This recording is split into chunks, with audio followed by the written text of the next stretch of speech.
We're continuing our studies of Matthew chapter 24 and Matthew chapter 25. I know we've been here just a little while, but there's a great deal of teaching in here that relates to our overall subject of the end times. And one of the difficulties that has arisen out of these two chapters is a good bit of false teaching that is very widespread in the religious world around about us. So there's a lot of people that we would come in contact with during the course of our life and studies that would have some misconceptions about what's going on in here. And most of it revolves around, especially the first part of Matthew 24, as we noted, where Jesus is clearly talking about the destruction of Jerusalem and signs of when that was going to take place. And the main problem in religious world is they apply those signs to our day and age. The thing is if you look at the history going on in the religious world, especially when widespread denominationalism has occurred, every generation has thought that they saw the fulfillment of those signs just around the corner. But they don't come to fruition, and so people talk about, well, they made a mistake, here's the mistake they made, but now then they're certain that we are in the signs of the times and it's going to be around the corner again. But the whole problem is they're applying what should be only applied to the destruction of Jerusalem, applying that to the end of time, the end of the world. Now, in our studies here this morning, we're going to get into what Jesus says about the end of the world. And instead of there being signs of when that's going to take place, he clearly says that no one does know when the end of the world, his second coming, is going to take place. Whereas the signs and the time, he could tell them about that when it related to the destruction of Jerusalem. We'll begin here in just a moment in verse 31 of Matthew and chapter 24. Remember, Jesus cautioned them about misleading signs to begin with in the first 14 verses of the chapter, and then he gave them signs of his coming against Jerusalem for judgment due to the rejection of all of God's prophets, and of course rejection of Jesus also. And then he also is now explaining what would happen after the tribulation of those days. The tribulation is going to occur during the time of the destruction of Jerusalem. And we noted that he said the powers of heaven is going to be shaken. And noted the figurative language that was used there with respect to the destruction of Jerusalem. Same kind of figurative language that was used in Old Testament times whenever God brought judgment against cities and against nations, whenever it was time for them to, in essence, pay for the things that they had done in rejection of God's will. And then we're now looking at the sign of the Son of Man going to appear in heaven. We noted all would mourn as they saw Jesus coming with power and glory against Jerusalem. And then immediately after, he was going to send his angels to gather the elect from all over the world. That's what we had looked at yet in our studies. Let's go to our Father in prayer. Most holy and divine Father in heaven, we're thankful for this Lord's Day. We're thankful for the local church enabling us to assemble with other saints to study your word and to encourage one another in our study of your word. And pray you'd be with us this day as we learn the truth you revealed to us regarding the end of time. And pray, Father, that this would encourage us to remain faithful and true to you day in and day out and be prepared for the second coming of our Lord and Savior Jesus Christ. We're thankful for the redemption we have through Jesus' shed blood on the cross that provides for us forgiveness of sins, enables us to stand before you justified, and looking forward to that time when we can be with you through all eternity. And pray, Father, you'd continue to forgive us of our sins as we turn from them and walk in the light of your truths. We're mindful, Father, of those in number that are sick, those that are gone because of health reasons, those that are going through treatments for cancer and other maladies, and pray you'd be with them and avail them to the health they so desire so they can be back with us in full service, be your will. We're thankful, Father, for all those that are studying your word this hour, and pray that you'd bless us with fruitful application of your word, that we might be found to be fit servants of yours in the future, and that we might be able to better explain your truths to others around about us, so others enjoy the salvation that we enjoy in Jesus Christ. And it's in his name we pray. Amen. This verse here, Matthew 24 and verse 31, we read last week, where Jesus states that this is immediately after tribulation of the time of the destruction of Jerusalem. He's going to send his angels with a great sound of a trumpet, and they will gather together his elect from the four winds, from the end of the heaven to the other. And see, there again, at least premillennialists apply this and can only see in this an application to the end of time. And this kind of language is used with respect to the end of the world, the end of time. So we need to understand that. But in this present context, it looks like it means something else. And it could mean that Christ would send his human messengers throughout the world to spread the call of the gospel with less hindrance from the Jews than before. And that did take place after 70 A.D. The term angel just means messenger, and it is used in some context with respect to the apostles and other preachers of the gospel. So it could have reference to that. It could also mean that in some way he would send heavenly messengers providentially working for the spread of the gospel. We know, we have it recorded in the book of Acts that angels, heavenly messengers, were involved in aiding the human messengers in the spread of the gospel. Think, for example, Acts chapter 16, 9 through 10. The Apostle Paul saw this man in Macedonia saying, "Come over and help us." Well, it appears that was an angel that was saying, the Apostle Paul, let's come over here to this other continent and preach the gospel of Christ. Also, Cornelius, Acts chapter 10. We find that an angel assured him that God heard his prayer, and he was to go to make contact with Peter. And Ananias, an angel appeared to Ananias and told him to go to Paul, and teach the gospel to Cornelius. And you have other records of that. You have an angel appearing, telling to Ananias to appear to go to Paul, or Saul of Tarsus, and teach him the gospel, and not be afraid of teaching him the gospel. Acts chapter 8, verse 26, Philip, the evangelist, on the road to Gaza, an angel of the Lord appeared to him and told him to make contact with the Ethiopian eunuch. And we have records of that, of heavenly messengers being involved in those cases, likely miraculous ways, for aiding in the spread of the gospel. And another passage too, Revelation chapter 14. Look at that with me, if you would. Revelation 14, verse 14 through 16 especially, depicts the angels being involved in a continual ingathering or harvesting of faithful saints throughout the world's existence. Revelation 14 in verse 14 through 16, John says, "I looked, and behold, a white cloud. On the cloud sat one like the Son of Man, having on his head a golden crown, and in his hand a sharp sickle.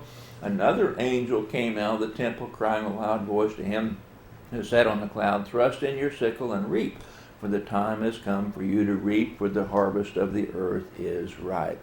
So he who sat on the cloud thrust in his sickle on the earth, and the earth was reaped. And it looks like it's talking about reaping a harvest of people who are obeying the gospel, but not just a particular time, but throughout the course of the history of the world. This is written 96 A.D. John is saying that he saw this taking place. So this is definitely after the destruction of Jerusalem. And Jesus said this is what's going to take place immediately after the tribulation of those days. of the destruction of Jerusalem, Jesus is going to send his angels out to gather the elect from all over the world. Questions or comments on this passage, what we've looked at so far? Look at verse 32 through verse 35 then. Jesus' parable of the fig tree. Let's see, Isaac, you want to read verse 32 through 35 in Matthew 24? Now learn this parable from the fig tree. When its branch has already become tender and puts forth leaves, you know that summer is near. So you also, when you see all these things, know that it is near at the doors. For surely I say to you, this generation will by no means pass away till all these things take place. Heaven and earth will pass away, but my words will by no means pass away. So here in verse 32 and verse 33, Jesus says when they saw these things that he just described to them, they would know that the end was near. But the end was not the end of the world. The end would have reference to the end of Jerusalem, the capital of the Jewish nation. That's the things that he had described that they were to watch for, that would be signs of the time when this is going to take place. And he is saying just as they could tell that summer was coming due to the fig trees beginning to leaf out, when they saw the sign that he'd told them about, the coming armies surrounding Jerusalem in particular, they'd know that the destruction of Jerusalem was near.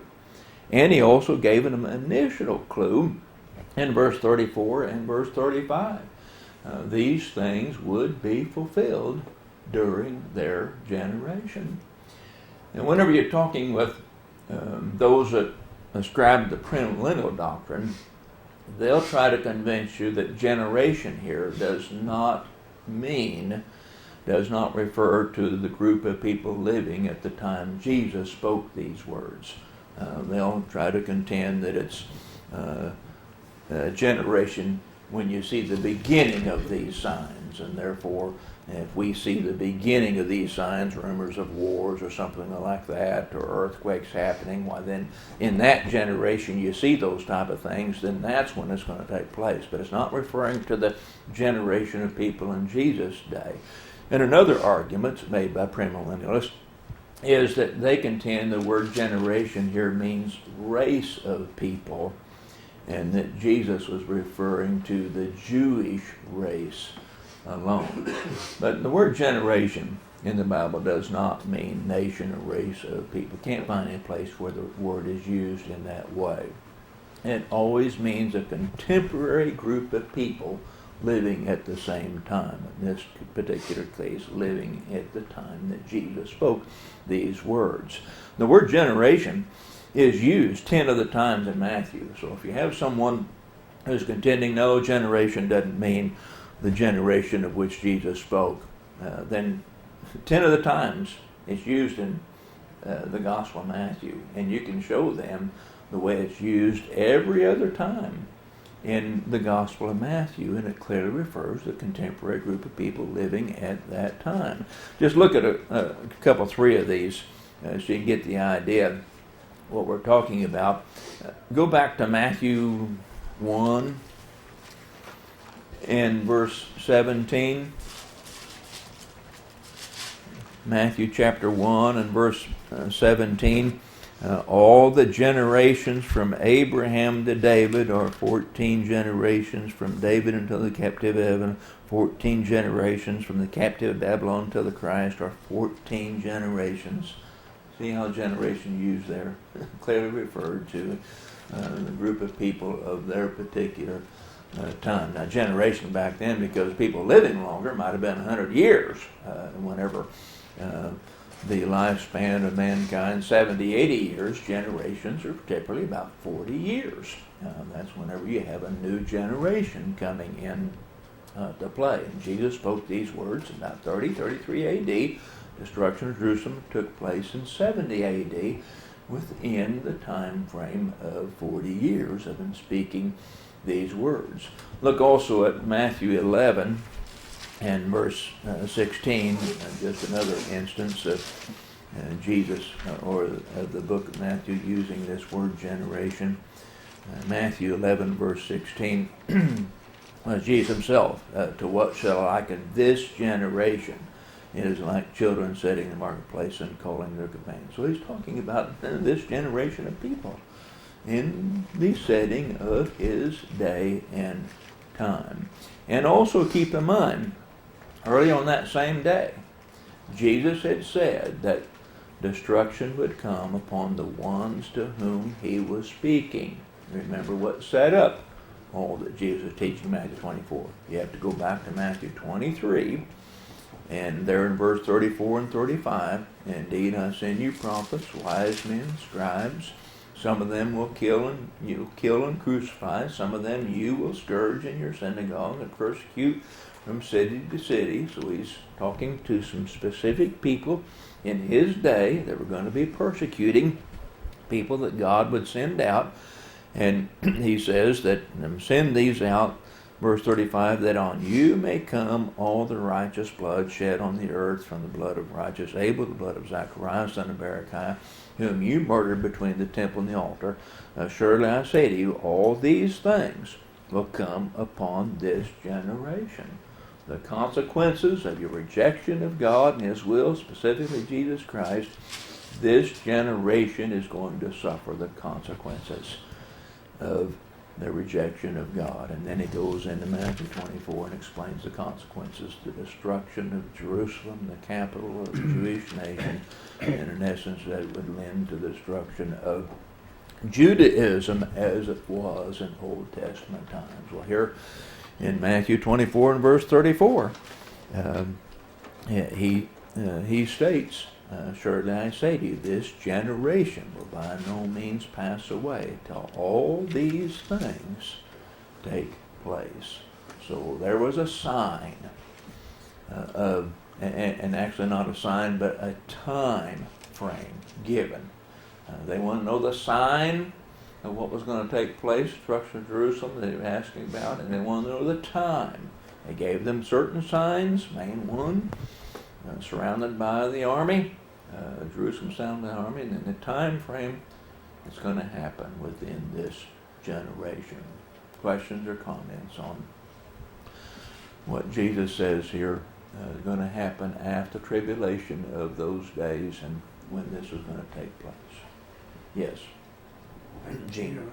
I hear the lesson that we're studying, but it seems to me that the problem with the modern generation is they worry about not knowing in time to prepare.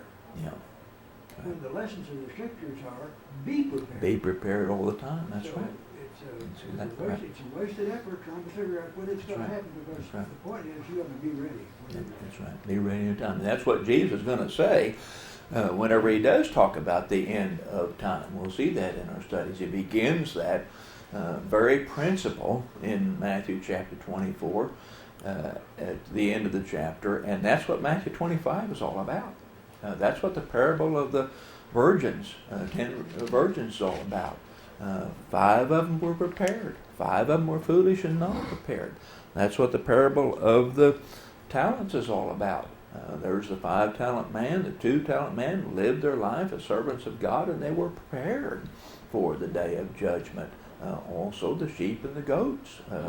The division is going to take place at the end of time. They lived their life in a state of preparedness for Jesus' return. And the reason why they lived their life in a state of preparedness, Jesus is going to say several times, is because you do not know the day or the hour when the Son of Man is going to come. But definitely a good point on things. Instead of wasting time trying to figure out a specific time and then hurriedly be prepared, like Gene says, we're to live our life constantly prepared because we do not know the time. And say, Jesus is going to get to that here whenever he talks now about his final coming. You remember back in Matthew 24 and verse 3, the disciples came to Jesus and said, tell us when these things be. And specifically that was related to the temple being destroyed. He was talking about And what will be the sign of your coming and the end of the age? Well, there's several things involved in Jesus' answer. He specifically talked about his coming and judgment of Jerusalem, and that would be the end of the age as far as the Jewish economy was concerned.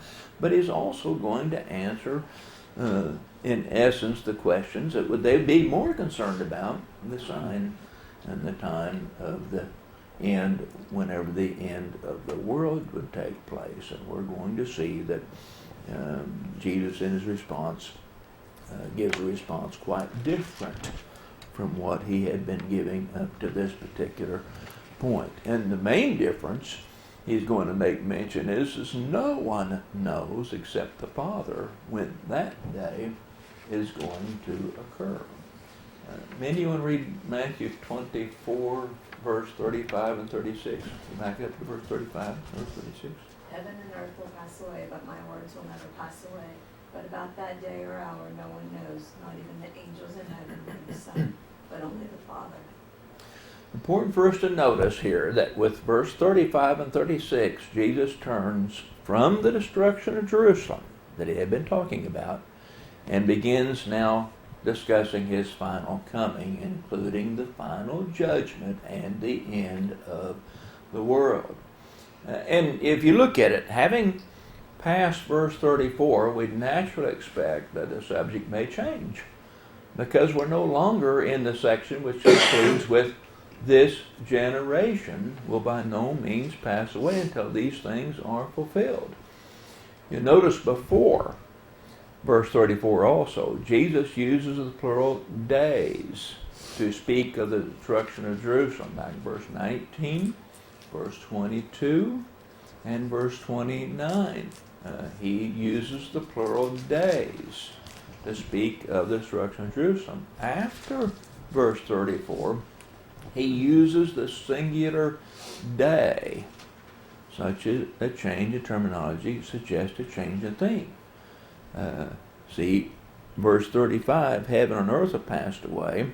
My words he just spoken will by no means pass away, but on that day, singular, an hour, no one knows, not even the angels of heaven, but my Father in heaven. It's also of interest that he begins verse 36 with the word but. The word but sets up a contrast. I've been telling you about the destruction of Jerusalem. I've given you signs, and I've told you the time. This generation is not going to pass away until that takes place. But now we're going to talk about something else.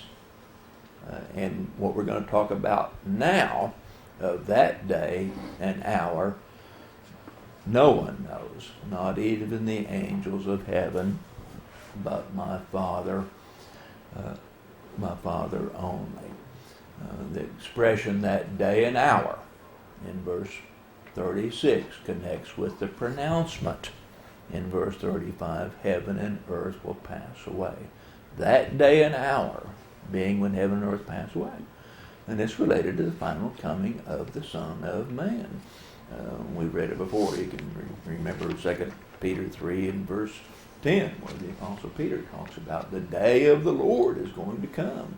And the elements of earth are going to pass away. They're going to be burned up with fire. Well, that's what Jesus is now talking about. When heaven and earth is going to pass away. But he says of that day and hour, no one knows. So not only all these things are said indications of a change in topic, but clearly the message is definitely different. In verse 4 through verse 35, Jesus has been speaking of an event about which he knew. That is the destruction of Jerusalem. He knew the signs which would signal its approach, and he also knew the time that it would happen, because he said it would be in their generation of time, their lifetimes.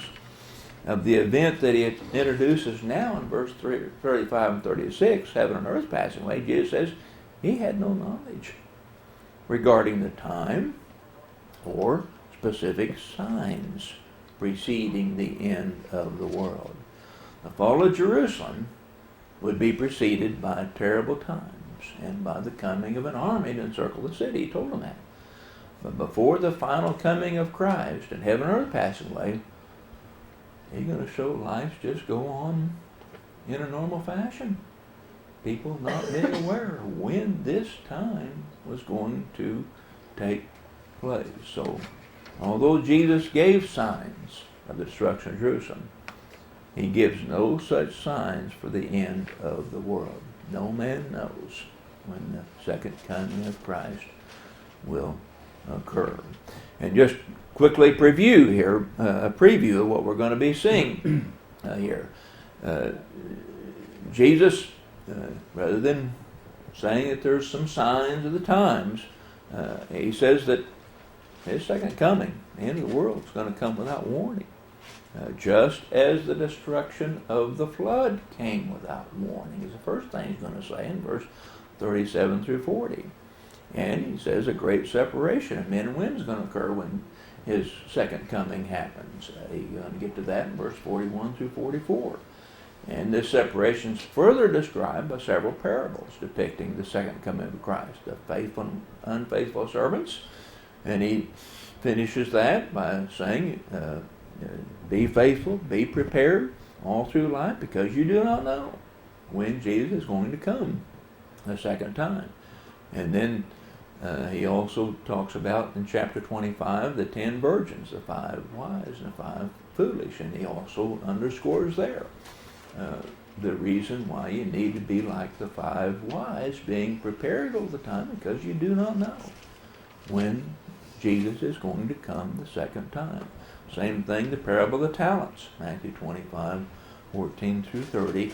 And then finally the separation of the sheep and the goats at the final judgment in chapter 25, verse 31 through 46. So that's where we're going with all this. Any questions or comments on what we see here is a clear transition, verse 35 and 36, now to a different topic, now talking about the second coming of Christ. Yes, Gene. He uses several examples to make the point of being prepared, that you don't know. But he goes further to say it will not be done in secret. That's right. Every eye will see. Every eye's going to see it. Every ear will hear. That's right. So what's that going to sneak up on That's you? right. Right.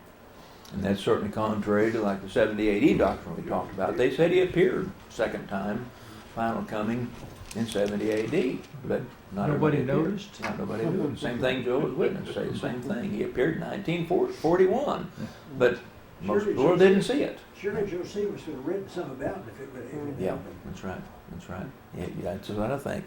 Surely something in history be recorded about it. This momentous event had occurred in 1941 or in 70 AD. Secular history record that type of event. And as we pointed out, if it did take place, you connect that with the passage and say, well, the end of the world, Jesus' second coming is connected with the end of the world. All the elements of the earth burned up. None of us would be here. None of us would Sure, be here. that was 41, Gene, that told us. Yeah, I would think. Probably. Is that, you think? Well, he'd probably been a couple years old. Yeah, okay.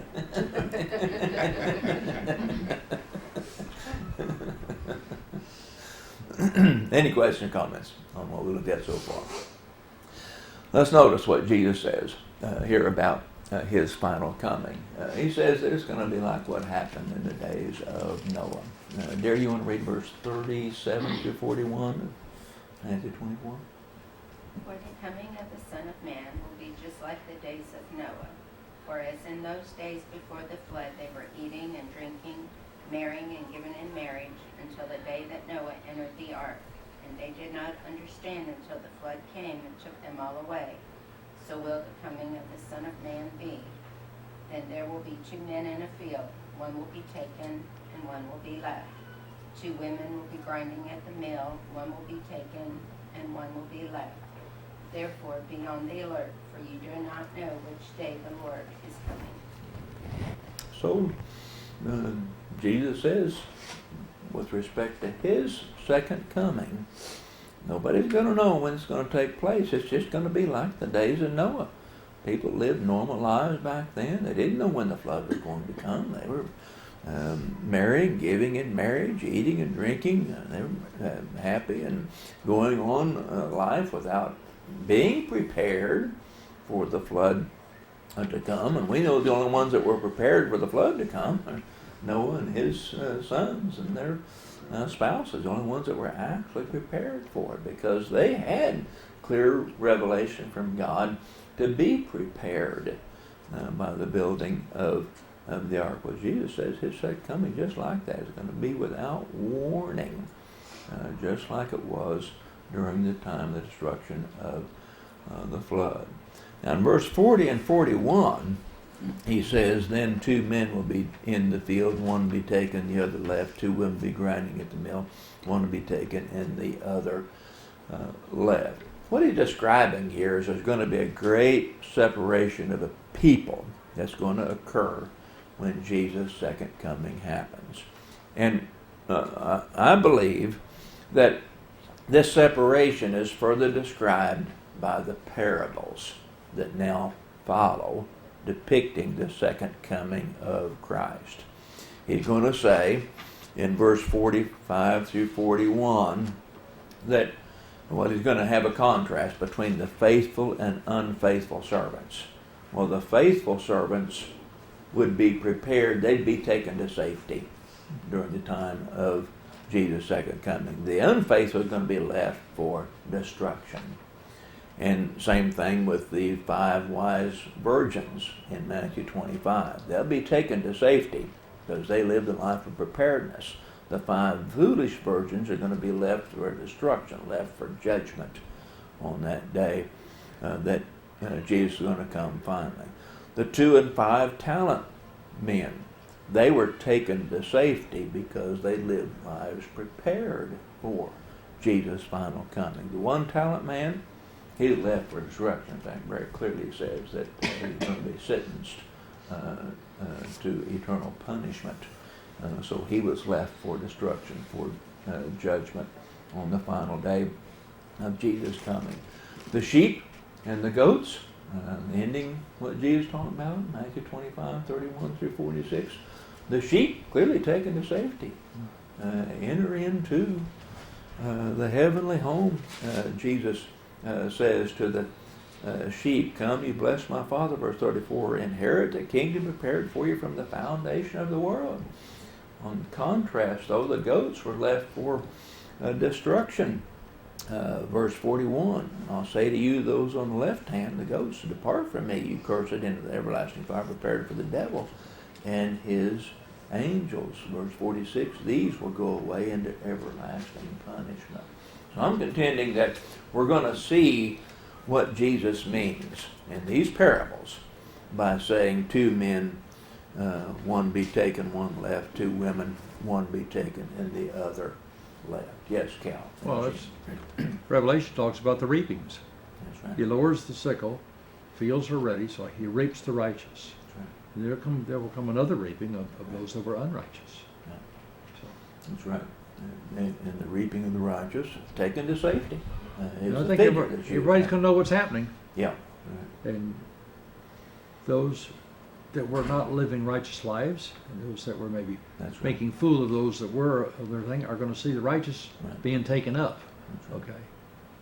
And they're going to know Definitely so. they're not going. That's right. Right. Well, whenever we look at some specific premillennialism, most of you are probably familiar with what they refer to as the rapture. Well, they'll apply this to the rapture. The rapture, they think, is a time when Jesus is going to appear and he's going to rapture, take his faithful saints with him to heaven, and then everybody else is left on this world to go through tribulation. And they describe the tribulation as Jesus did the tribulation days of Jerusalem. That's the application they make of this. They say that the righteous are going to be taken away from the earth, and then the unrighteous will be left on this earth to go through, suffer through times of tribulation. I don't believe that's at all what Jesus has in mind in this particular context. Gene, question or When, comment? when he uses the term, those in the right will be taken to salvation, those in the left to destruction. You suppose that's the reason most people sit on the right hand side of the church floor? Just walk in the building from the back and look and see the bulk of the people sitting on the right hand Oh, side. yeah, so it's on the right-hand side, okay, that's why you always sit on the right-hand side. Okay. I sit on the left. Left, you want to be on the left. That's the way you're looking though, you see now? That's being prepared. Yeah, see, if it's a judge up here at the front, why, you're on the left-hand side. So you're, yeah. See, it's the other way Which around. way? Is it when you stand up in the front and you're looking out, or from the back? I'm just gonna I ask. thought you were talking about Democrats and Republicans. Yeah, yeah. The right and the left, It's not the audience is right, yeah. it's the judge is right. Yeah, so that's Right. right. Yeah, Oh, that's Them right, people yes. walking yeah, in and that's sitting right. on the Yeah, right that's side. right. So we're on the right side, that's what So I I'm said. a sheep. Gene, you're gonna have to move. Us folks over on the other side is on the east side or on the right We'll side. see how many come and sit on our side. Maybe we're taking the figures a little too literal, but no, it's a good point. It's a mental thing, Jimmy. Yeah, right. I'm moving. Understand. What happens? Probably straddling the Yeah, right. Oh, I guess I didn't put that up there. People live normal lives not knowing when the flood would come. Verse 37 through 39, some would be taken to safety, others left for destruction. But then Jesus says, be prepared, for you do not know the day the Lord is coming. So we'll read that passage. Let's see here. Let's read verse 42 and 44 first. John, you want to read that for us? Watch therefore ye, for ye know not what hour your Lord may come. But know this, that if the good man of the house had known in what watch the thief would come, he would have watched and would not have suffered his house to be broken up. Therefore be ye also ready, for in such an hour as ye think not, the Son of Man cometh. So be ready like the master of the house guards. What is that one up here? Okay, I didn't split that one up, I guess. Be prepared, you don't know the day the Lord is coming, but specifically be ready like the master of the house guards against thieves. Well, as he says here, master of the house can't fully guard against thief because he doesn't know when the thief's going to hit. If he knew when the thief was going to be there, if he had a sign that the thief's going to hit that night and some idea of the time when he was going to be there, he'd be prepared. He'd be sitting there, shotgun or something, or security guard or something, and avoid it taking place. But he's relating this, of course, to his second coming. Now, it's far different from what he said regarding destruction of Jerusalem. He gave them signs of the times, the time itself, so they could be prepared and they could flee the city whenever they saw the Roman armies surrounding the city. But in this particular case, Jesus is going to come, as other writers say, like a thief in the night. So the emphasis in you have to be prepared at all times. As Gene mentioned, live your life in a state of preparedness. That's what be ready actually means in verse 44. It's not a matter of being ready by watching for signs and an indication of the time. That's the way premillennialism is. It's saying be prepared all the time. There aren't any signs that you're going to be looking for with respect to the Son of Man coming and the final coming. So be prepared at all time for the Son of Man's coming at an hour that you do not expect. And he emphasizes in verse 45 to 47 that they're to be faithful and wise servants, and if so, they would be rewarded. Jack, you want to read verse 45 through 47 for us? Whom then is the faithful and sensible slave in chapter 24? Chapter 24, verse 45 through 47. You got it. Blessed is, okay. Who then is the faithful and sensible slave whom his master put in charge of his household to give them their food and at the proper time? Blessed is that slave whom his master finds so doing when he comes. Truly I say to you that he will put him in charge of all his possessions. And to put it together, if you would, Pat, read verse 48 through 51. But if that evil servant says in his heart, my master is delaying his coming, and begins to beat his fellow servants and to eat and drink and with the drunkards, the master of that servant will come on a day when he is not looking for him, and at an hour that he is not aware of, and will cut him in two and appoint him his portion with the hypocrites. There shall be weeping and gnashing of teeth. So you see the contrast between the faithful and wise servant and the unfaithful and the evil servant that's made mention of here. This is the contrast between those that are prepared for the Lord's second coming and those that are not prepared for the Lord's second coming. The faithful wise servant, he's doing what the ruler of the household tells him to do. He is obeying what the master says, constantly doing that, and he's being rewarded for that. The ruler of the household is rewarding him because he's always living or carrying out his responsibilities as he should.